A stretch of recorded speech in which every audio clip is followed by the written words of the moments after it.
akan seluruh hidupku. Mampukan ku melakukan yang kau inginkan. Tak bisa ku terlepas, kau menggenggam tanganku. Ingin lebih mengenal pribadimu. Ku terhubung denganmu, selalu melekat di hatimu. Firman-Mu itulah dasar hidupku, yang berdaulat atas. Ku terhubung denganmu,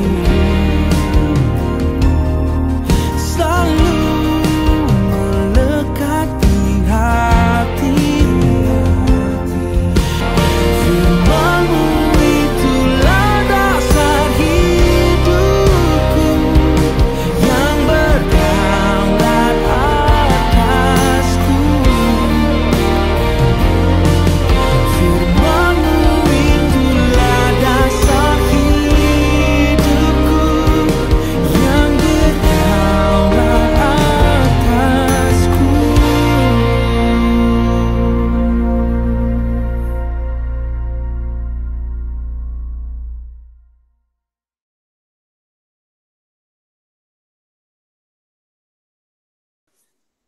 Bapa, kami bersyukur hari ini Engkau sudah memberikan kami kesempatan bernafas hidup, melakukan apapun yang menjadi kehendak-Mu. Hari ini Tuhan, kami tahu Tuhan hadir di tengah-tengah kami. Mari bicara Tuhan, mari sampaikan apa yang jadi isi hati-Mu. Mari merdekakan setiap kami dengan kebenaran firman-Mu, sehingga setiap hari kami semakin bertumbuh, semakin dewasa, semakin menyenangkan hati Tuhan. Terima kasih Tuhan, hari ini kami serahkan waktu kami ke dalam tangan-Mu, dan kami juga bersatu hati minta otoritas kuasa daripada-Mu. Kami taklukkan semua pikiran-pikiran kami di bawah kaki Kristus, dan kami kebaskan semua kuasa gelap dari hidup kami, semua kebebalan, semua penolakan apapun atas kebenaran Tuhan. Kami kebaskan dalam nama Yesus. Tidak ada satu kuasa pun yang bisa menghalangi roh Tuhan bekerja di tengah-tengah kami. Iblis mundur, lepaskan cengkeraman-Mu atas umat Tuhan hari ini dalam nama Yesus. Terima kasih Tuhan buat perlindungan-Mu. Malaikat mari bergerak, layani umat Tuhan saat ini. Dalam nama Yesus Kristus kami bersyukur berdoa. Amin. Silakan duduk. Amin. Boleh silakan duduk. Gimana kabarnya semuanya? Wah, luar biasa ya. Udah lama juga kita nggak ketemu ya. Hari ini saya mau cerita tentang ceritalah boleh lah. Judulnya kan reverse.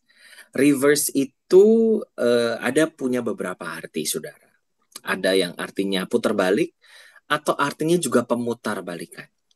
Nah, hari ini dibanding dengan sharing saya yang lain, hari ini sangat singkat.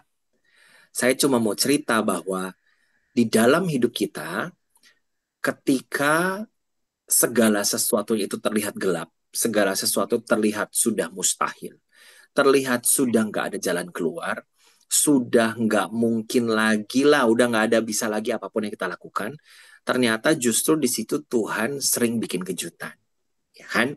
Nah, setiap hal dalam hidup kita itu sebenarnya Tuhan sedang berkarya, dan ada sesuatu di balik layar yang Tuhan pasti sedang kerjakan dalam hidup kita. Sampai sini paham ya? Nah, tapi seringkali kurangnya pergaulan dengan Tuhan membuat kita ini kurang menyadari. Pertama, yang kita kurang sadari ya, kita kurang sadari pribadi Tuhan.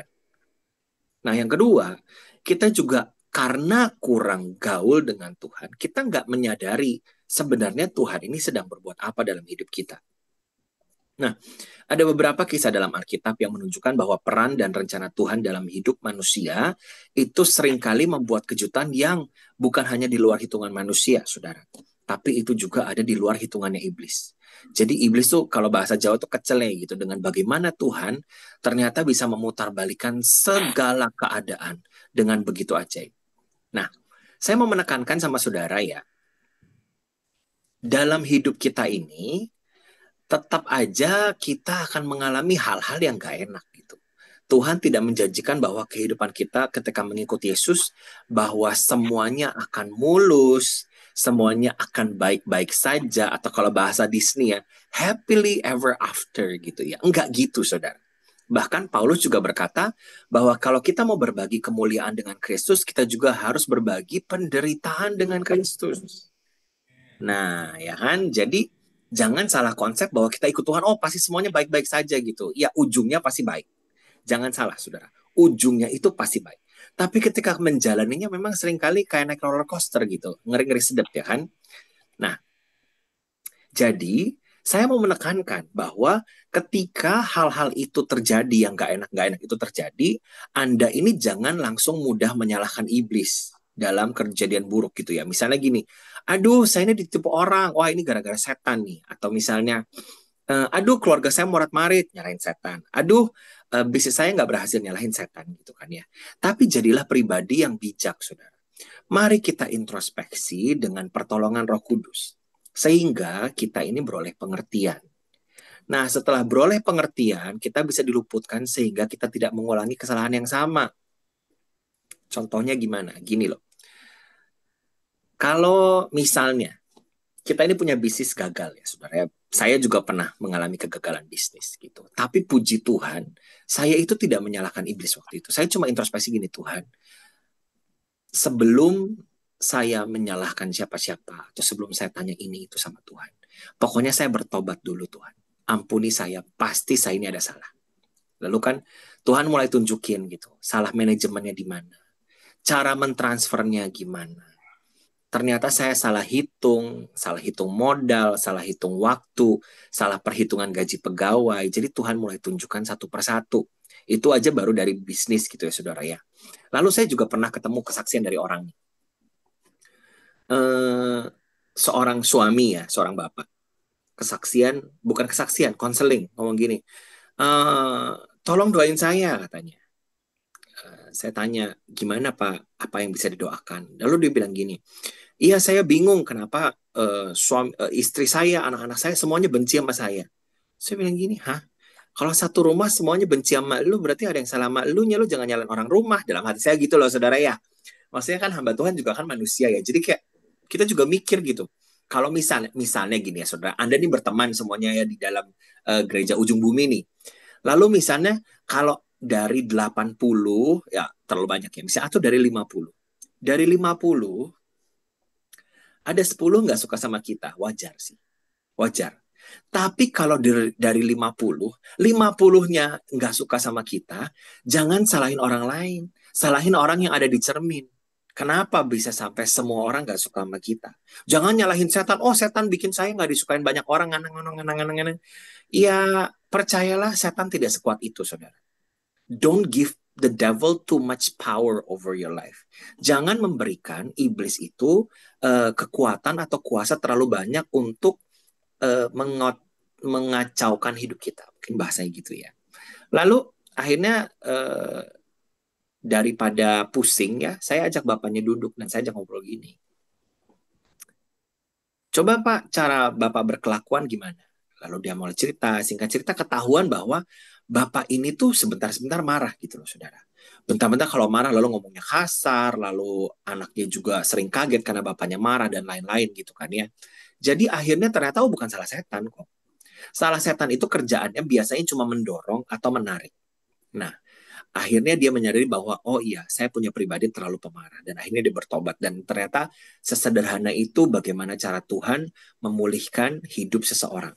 Nah, saudara, ada beberapa kisah dalam Alkitab ya yang menunjukkan bahwa peran dan rencana Tuhan yang seperti saya bilang tadi itu bikin kejutan di baliknya. Gitu. Contoh, di sini ada, boleh angkat tangan nggak yang udah baca cerita Yusuf? Yusuf ada? Banyak ya. Jadi saya nggak usah bacain semua ya cerita Yusuf ya. Tapi saya akan coba cerita sedikit lah perjalanan hidupnya Yusuf. Yusuf itu adalah sebenarnya orang pilihan Tuhan untuk dipakai menyelamatkan Israel pada zaman kelaparan. Nah, Dia dari sejak kecil sudah dapat banyak tanda ajaib, sudah dapat mimpi dari Tuhan bahwa bintang-bintang dan juga matahari dan bulan sujud menyembah dia gitu kan ya. Lalu dia cerita sana sini pamer-pamer dan lain-lain. Akhirnya si saudara-saudaranya iri lalu menjual dia.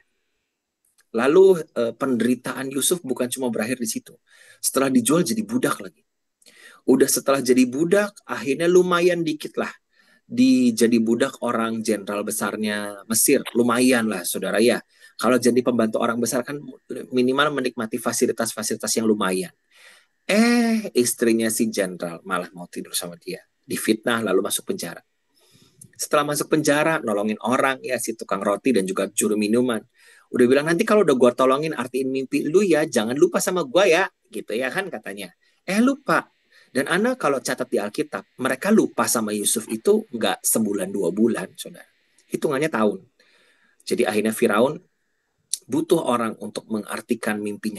Lalu setelah itu Yusuf dipanggil ke istana dan lalu dia bercukur, dia ganti baju dan lalu akhirnya dia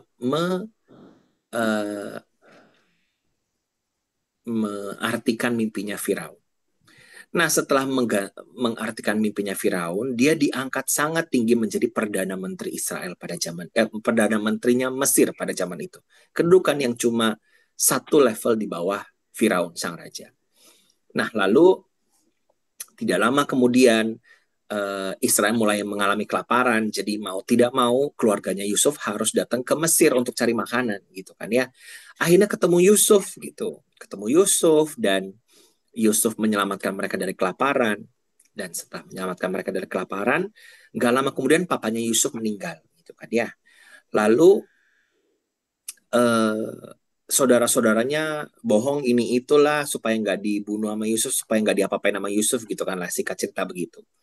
Tapi di sini ada yang mengagetkan saudara. Bahwa gini, Yusuf berkata sama saudara-saudaranya, Anda boleh catat ya, bahwa kamu mungkin mereka-rekakan perkara yang jahat terhadap aku. Tetapi Tuhan mengubahkannya menjadi perkara yang baik buat aku. Jadi itu yang tadi saya bilang, saudara. Manusia, iblis, atau mungkin pihak-pihak lain bisa mencoba melakukan apapun untuk membuat kita menderita, untuk membuat kita jatuh dalam perbudakan, untuk membuat kita mungkin, maaf ya, dalam kata ada dalam penjara dan lain-lain gitu ya. Tapi saya mau bilang sama saudara gini, siapa yang tahu sih kejadian di masa depan ada apa? Siapa yang tahu sih bahwa ternyata perjumpaan yang paling dahsyat dengan Tuhan dalam hidup bapak-bapak semua ternyata ada di tempat ini? Kita nggak tahu. Selama proses itu masih berjalan, saudara, seringkali kita tuh nggak tahu apa yang akan ada di depan dan lain-lain.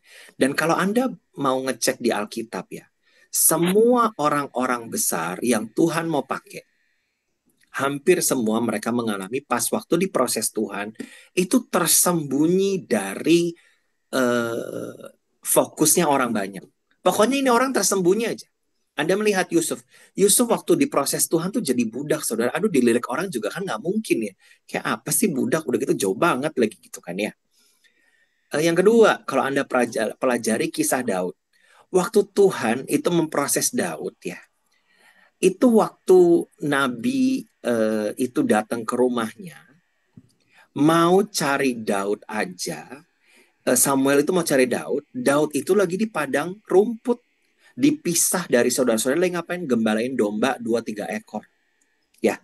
Dan setelah dia diurapin, dia kemana? Dia balik lagi ke padang rumput. Jauh dari kerumunan orang banyak. Di situ Tuhan memproses dia.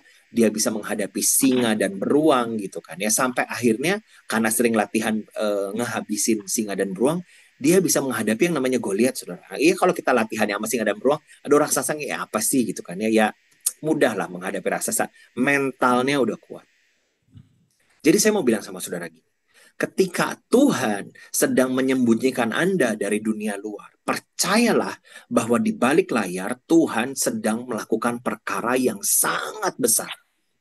Karena segala sesuatu yang dilakukan secara tersembunyi itu akan selalu membawa dampak yang besar. Bayangin gini ya, Anda sedang mengerjakan sebuah proyek yang sangat besar, kan Anda nggak mungkin pamer sana sini sana sini sana sini. Bisa jadi orang apa? Pertama, mungkin orang iri dengan Anda. Kedua, mungkin orang mau curi proyek Anda. Ketiga, mungkin karena iri juga dia mau ngacak-ngacak proyek saudara, kan bisa, ya kan? Jadi kalau Tuhan sedang melakukan sebuah perkara yang begitu besar, begitu penting dan begitu mulia, itu nggak mungkin pamer-pamer, saudara. Jadi kalau Anda lagi disembunyikan Tuhan dalam proses dijauhkan dari masyarakat, it's okay, be happy about it, enjoy the process. Nikmatin aja prosesnya. Saya nggak bilang bahwa, oh pasti dimanapun Anda itu ngalami itu pasti baik. Ya itu mungkin terlalu klise ya. Tapi saya cuma mau bilang gini, have fun with wherever you are. Karena di mana ada Tuhan, di situ adalah surga. Jadi selama kita ini punya hubungan yang baik dengan Tuhan, Anda bisa membawa surga di tengah-tengah bumi. Kalau Anda mau mengalami surga itu bukan cuma nanti, saudara. You can actually bring heaven on earth. Anda bisa membawa surga ada di tengah-tengah kita. Dengan apa? Dengan menghadirkan Tuhan dalam segala perkara. Jadi selama ada Tuhan dalam hidup kita ya, orang mau ngomong apalah perkara-perkara menghina kita lah apa gitu ya. Hal-hal kayak gitu tuh nggak akan bikin kita goyang. Kenapa? Karena your identity, identitasnya Anda, itu kuat di dalam Tuhan. Orang mau ngomong apa aja Anda bisa nggak tersinggung. Oh ya udah, Jesus bless you, selesai gitu. Kita jadinya nggak mudah sakit hati. Ya, jadi itu yang tadi cerita Yusuf.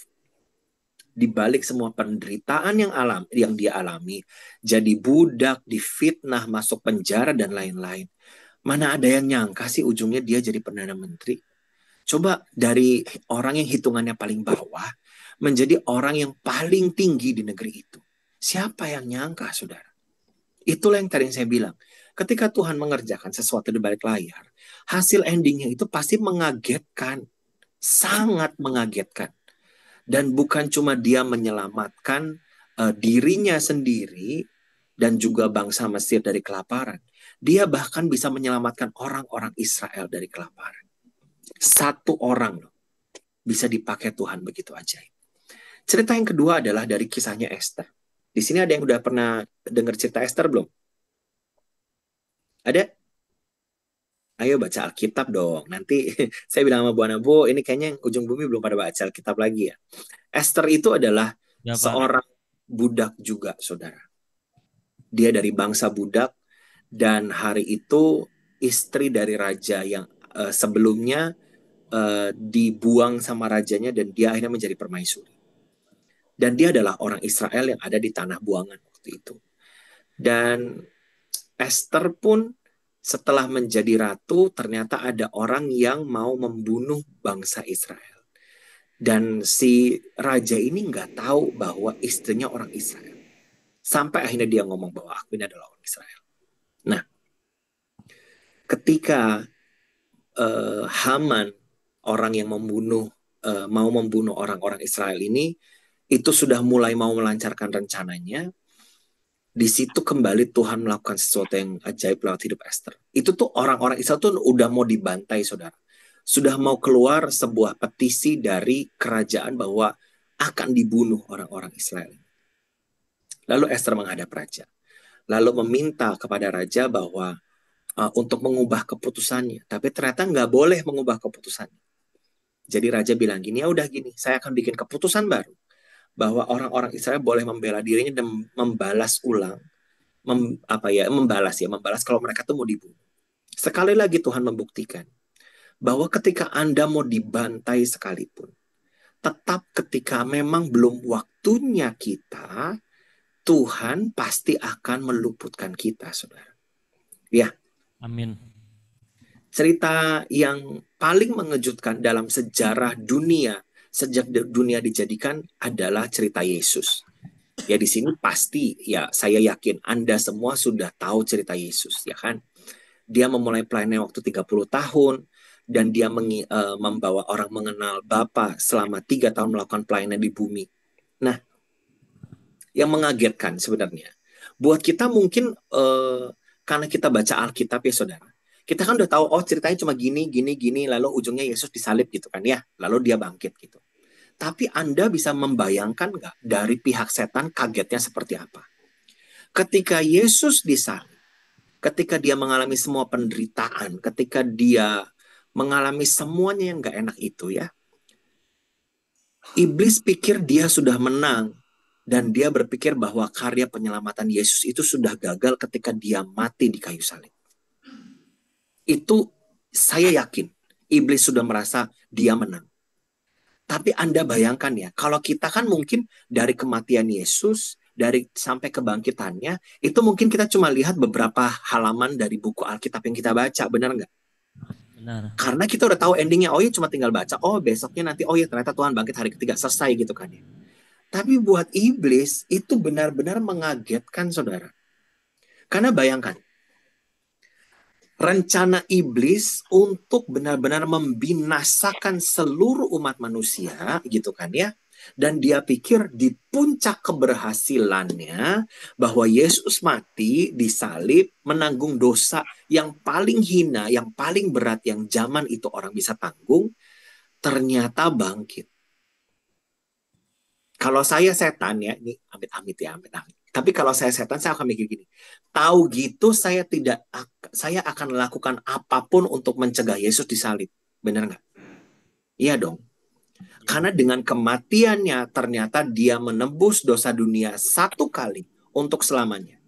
Buat kita yang hidup zaman sekarang, buat mereka yang dari hidup zaman Yesus, bahkan generasi yang setelah kita, satu pengorbanan itu cukup untuk membasuh seluruh dunia karena dia adalah korban yang tidak bersalah.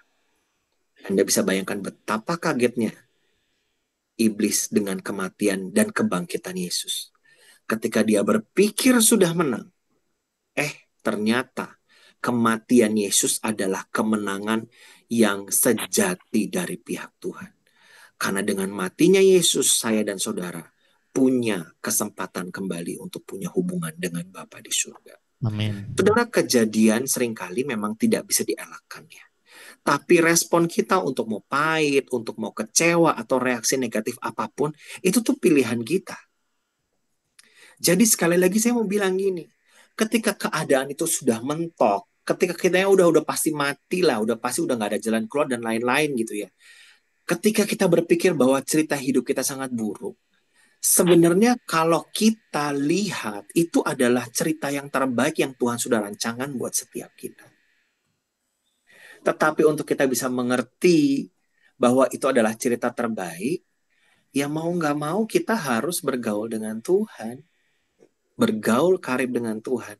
Kalau Anda nih sering menghabiskan waktu dengan seseorang ya, dia ngangkat alis gini-gini aja, Anda bisa langsung mengartikan dalam satu kalimat kira-kira orang ini ngomong apa. Atau misalnya gini, dengan orang ini ngomong gini, udah tahu Anda, oh maksudnya ini, gitu. Atau misalnya dengan cara batuk tertentu, Anda bisa langsung tahu isi hatinya. Ya sama dengan Tuhan, saudara. Kalau Anda memutuskan untuk jalan dengan Tuhan, ngobrol dengan Tuhan, berbagi hatimu dengan Tuhan, Anda ini pelan-pelan akan ngerti isi hatinya. Anda akan ngerti kenapa Anda mengalami hal ini, A, B, C, D, dan lain-lain. Anda akan mengerti. Dan sekalipun ketika Anda nggak mengerti, karena Anda punya keintiman dengan Tuhan, ujungnya Anda bisa berkata gini, Tuhan, ini semua absurd, ini semua aneh, ini semua nggak ngerti, rasanya hidup aku lagi jungkir balik, nggak paham. Tapi satu yang aku percaya hatimu. Aku percaya rancanganmu adalah damai sejahtera yang memberikan hari depan penuh harapan. Aku percaya bahwa Tuhan itu baik. Aku percaya hatimu nggak pernah salah. Dan percayalah bahwa ujungnya dengan Tuhan itu selalu baik. Gitu aja saudara. Jadi hari ini, kalau Anda benar-benar mau mengalami pemutarbalikan dengan Tuhan ya, ketika keadaan itu buruk dan semakin buruk, saya mau semangatin Anda semua saudara. Jangan kehilangan pengharapanmu di dalam Tuhan. Mari pastikan isi pikiranmu dengan firman. Isi kebenaran, isi pikiran kita dengan kebenaran firman. Sehingga setiap kali firman itu masuk, semakin banyak bagian dari diri kita yang dimerdekakan oleh Tuhan. Sehingga kita dimerdekakan, semakin hari semakin merdeka. Dan kemerdekaan itu tidak berhenti dalam hidup kita. Tapi ketika kita sudah dimerdekakan dalam banyak hal, kita juga bisa menjadi tangan-tangan perpanjangan Tuhan untuk memerdekakan hidup orang lain. Kuncinya adalah benar-benar bergaul karib dengan Tuhan, saudara. Dengan bergaul karib dengan Tuhan, kita akan menjadi semakin mirip Tuhan. Anda kebayang nggak? Kalau kita ini mirip Tuhan, betapa dahsyatnya, betapa ajaibnya, dan betapa besarnya dampak yang kita bisa buat dalam hidup kita sehari-hari. Ya, yuk mari kita berdoa. Tuhan, hamba sudah selesai dengan firman-Mu. Hamba tahu ini adalah sebuah firman Tuhan yang cukup singkat, sebuah renungan yang cukup singkat. Tapi kami cuma mau berkata, Tuhan, hari ini hamba mewakili teman-teman, saudara-saudara yang ada di Gereja Ujung Bumi. Kami mau berkata bahwa kami tidak akan kehilangan pengharapan kami. Tolong kami, Tuhan, untuk setiap hari memilih untuk bergaul karib dengan Tuhan. Tolong kami untuk setiap hari benar-benar mau punya rindu keintiman dengan Tuhan. Rindu pribadimu lebih dari apapun. Supaya semakin hari kami ini semakin mirip dengan Kau, Tuhan. Kelakuan kami, isi hati kami, pola pikir kami semakin mirip dengan Tuhan. Sehingga tergenapi firman-Mu, kami menjadi serupa dengan Kristus. Tolongi setiap anak-anak-Mu, Tuhan. Biar setiap kebenaran yang mereka terima hari ini benar-benar memerdekakan mereka. Terima kasih. Dalam nama Yesus kami berdoa bersyukur. Haleluya. Amin. Doa syafaat dan doa berkat Pak sekalian. Oke, yuk kita doa syafaat ya. Tuhan, hari ini kami berdiri sebagai imam-imam-Mu. Kami membawa keluarga kami, keluarga teman-teman yang ada di Gereja Ujung Bumi. Kami tahu Tuhan, Engkau adalah El Shaddai buat setiap mereka. Engkau Tuhan yang Maha Kuasa. Engkau yang memelihara hidup mereka, dan dalam segala perkara Engkau perkasa, Tuhan. Engkau menolong mereka dalam studi mereka. Engkau menolong mereka dalam pergaulan mereka. Engkau menolong mereka dalam segala pekerjaan mereka. Engkau mencukupkan, Tuhan. Dan kami tahu ketika Tuhan mencukupkan, maka semuanya lebih dari cukup. Kami bawa bangsa dan negara kami Indonesia. Kami tahu tetap akan ada tangan Tuhan yang bekerja dan menggerakkan bangsa ini masuk dalam rencana Tuhan yang sempurna. Kami terus memperkatakan Indonesia yang penuh dengan damai sejahtera. Indonesia yang takut akan Tuhan. Indonesia yang mengasihi Tuhan. Indonesia yang penuh dengan kemuliaan Tuhan. Indonesia yang benar-benar hidup sesuai dengan kehendak Tuhan yang sempurna. Tuhan, kami juga berdoa buat teman-teman yang ada di lapas. Hamba berdoa melepaskan anugerah keintiman, anugerah pertumbuhan, anugerah hikmat, pewahyuan, pengertian, sehingga mereka bertumbuh dalam percepatan Tuhan. Terima kasih Tuhan. Mari buka tanganmu, terima berkat Tuhan. Kiranya Tuhan memberkati engkau dengan memberkati engkau dan melindungi engkau. Tuhan menyertai engkau dengan wajahnya dan memberikan kasih karunia. Tuhan bukan wajahnya kepadamu dan memberikan pribadi Tuhan nyata dalam hidupmu. Pembelaan Tuhan nyata dalam hidupmu. Aktifan nyata dalam hidupmu. Dalam nama Yesus kami bersyukur. Amin.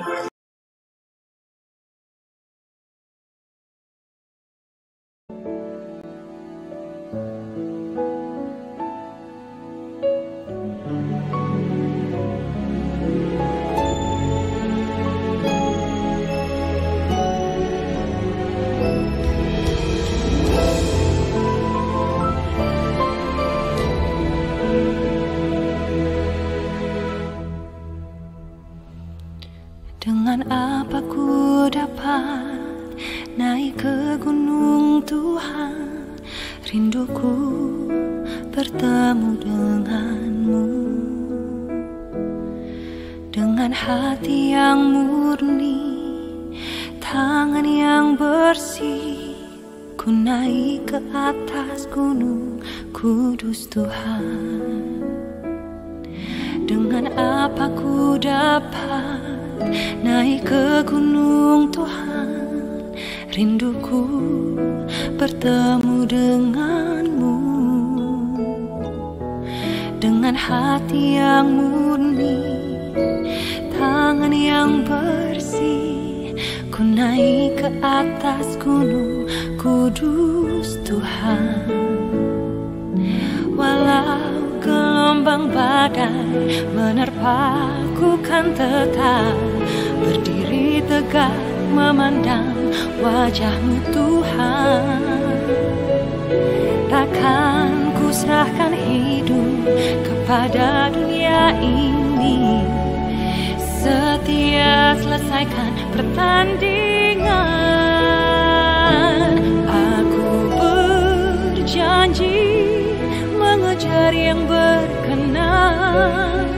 kepada Bapa. Kebenaran, damai sejahtera, sukacita oleh Roh Kudus. Aku berjanji hidup dalam kekudusan bersama Bapa.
Setia melayani perasaan